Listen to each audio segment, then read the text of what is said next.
नमस्कार दोस्तों, कैसे हैं आप सब। आशा करते हैं सभी लोग कुशल मंगल होंगे। दोस्तों, खबर है भारत के पड़ोसी देश नेपाल की, जहां पर अभी अभी सत्ता का परिवर्तन हुआ है। नेपाल भारत और चीन का एक बफर स्टेट है, यानी दोनों देशों के साथ वो सीमा को साझा करता है, जिसका चीन के प्रति झुकाव भारत के लिए बहुत ही समस्या है। जो पहले राजशाही का शासन देख रहा था, लेकिन जब से यहाँ राजा का शासन खत्म हुआ है तब से लेकर आज तक यहाँ पर कोई भी स्टेबल सरकार नहीं बन पाया अभी तक। नेपाल की जनता लोकतंत्र की आशा में नेताओं की कठपुतली बन के रह गई है। ऐसा मैं क्यों बोल रहा हूं, क्योंकि नेपाल में सत्ता परिवर्तन हुआ है और KP Sharma Oli prime minister बनने हैं तीसरी बार। दोस्तों, ये वही ओली हैं जिनका झुकाव चीन के प्रति है। ये वही ओली हैं जिनके कार्यकाल में भारत के साथ नक्शा का विवाद हुआ था। ये वही ओली हैं जो भगवान राम को नेपाली कहते हैं और बोले भगवान राम का जन्म नेपाल में हुआ था। भारत वाले गलत क्लेम करते हैं। ये वही ओली हैं जिनका झुकाव चीन के प्रति इस प्रकार है कि इनके राज्य में नेपाल के कई हिस्से पर चीन का कब्जा का खबर आए दिन पेपर में आते रहते थे।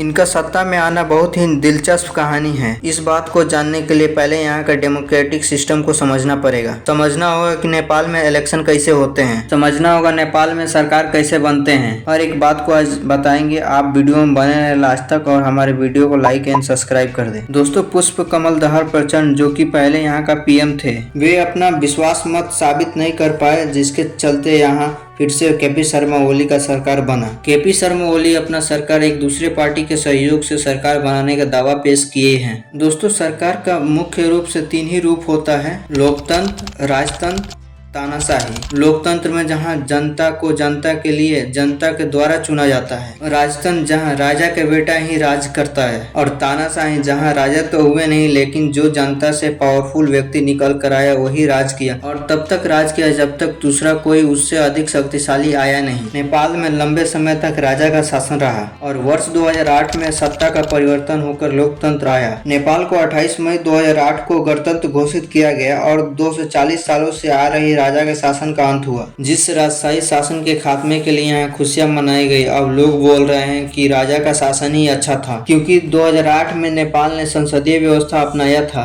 यहाँ पर भारत के जैसा मिलता जुलता शासन व्यवस्था अपनाया गया और राष्ट्रपति को सर्वोच्च नेता माना गया और बिल्कुल भारत के जैसा ही पीएम को बनाया गया। नेपाल के राज्यसभा में 59 मेंबर और लोकसभा में 275 मेंबर होते हैं, यानी 275 में जिसका बहुमत होगा वही सरकार बनाएगा। नेपाल में सरकार बनाने के लिए 138 सांसद का आवश्यकता होता है। इसी 138 सांसद के लिए यहाँ पर मार चल रहा है। यहाँ का इस बार का डेटा देखें तो ओली की पार्टी सीपीएन 79 सीट और दूसरे तरफ नेशनल कांग्रेस के पास 88 सांसद है। ये दोनों पार्टी यहाँ का बड़ा पार्टी है। नेपाल में जो फेडरल इलेक्शन होता है वो यही 334 सीटों पर होता है, जिसमें हाउस ऑफ रिप्रेजेंटेटिव यानी लोअर हाउस में 275 मेंबर और नेशनल असेंबली यानी अपर हाउस में 59 मेंबर होता है। नेपाल में दो तरह का सिस्टम को अपनाया जाता है सीट के बंटवारे के लिए। लोअर हाउस के 165 सीटों के लिए first of the first system को अपनाया जाता है और 110 सीटों के लिए पार्टी का वोट परसेंटेज को देखा जाता है। और अपर हाउस में 56 मेंबर को इलेक्टोरल कॉलेज से चुना जाता है और 3 को राष्ट्रपति द्वारा नियुक्त किया जाता है। नेपाल में 2022 में चुनाव हुआ 275 सीटों के लिए। इस चुनाव में किसी भी पार्टी को पूर्ण बहुमत नहीं मिला। 2022 के चुनाव के दौरान 3 पार्टी निकल कर आई जिनका सीट सबसे ज्यादा था, जिसमें शेर बहादुर देउबा को 89 सीट और केपी शर्मा ओली को 78 सीट और पुष्प कमल दहल को 32 सीट मिला।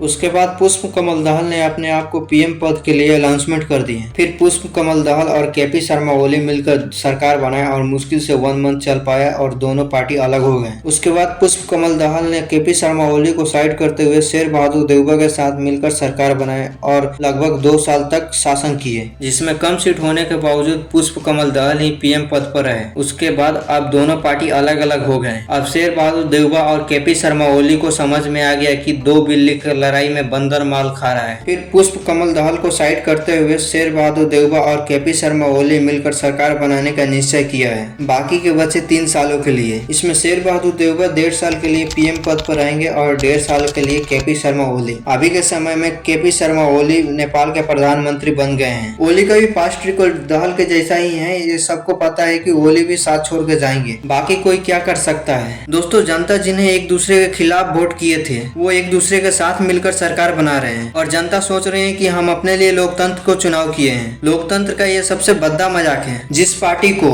किसी नीति, किसी क्षेत्र, किसी विषय को और किसी मत को देखकर वोट दिए थे, फिर वो लोग वोट लेने के बाद सरकार बनाने के लिए एक दूसरे के साथ मिलकर सरकार बनाते हैं और जनता इसमें ठगा हुआ महसूस करती है। बाकी इस खबर में बस इतना ही। आशा करते हैं कि आप लोगों को ये पसंद आया होगा। पसंद आया तो हमारे चैनल को सब्सक्राइब करें। मिलते हैं कोई नई वीडियो में आपके साथ। Thank you.